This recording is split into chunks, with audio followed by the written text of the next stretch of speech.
2020 Ford Edge 2.0 all-wheel drive.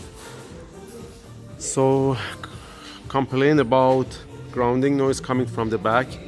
We did the diagnostic. Differential is out, unfortunately. See, it was leaking from here and it's running all the fluid. So it's about 6 hours job. We got the other one here from the LKQ, a very good one. So first thing first, the procedure is you need to take the what do you call the wheel bearing out, the brake rotor,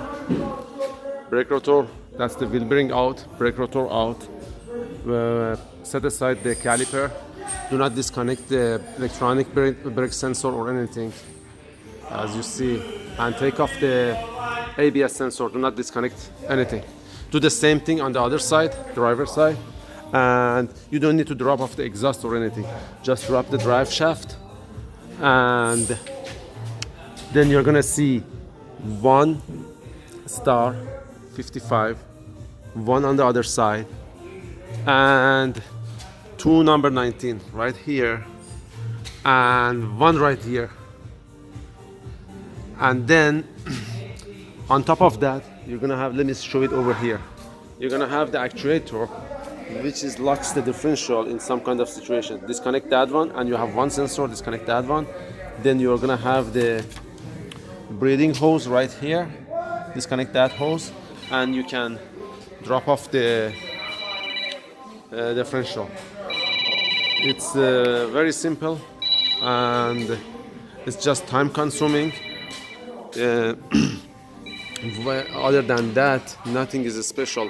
The only other thing is it's required a special transmission fluid. The differential fluid, which is gear fluid, 75W. You need to get it from the dealer. I was not able to get it from anywhere else, but it has to be 75W. Whenever you install it, this is the drain plug, drain whatever it's inside, and this is the refill plug. You can refill it from here. How you're gonna refill it? Use the pump, fill it up all the way. When it starts coming out, just close the gap. And that was another, tip. As I said, we did the same thing on this side. CV axle out. Do not disconnect the parking brake sensor, and take off the ABS sensor.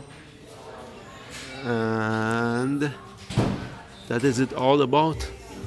Thank you guys for watching, and talk to you later.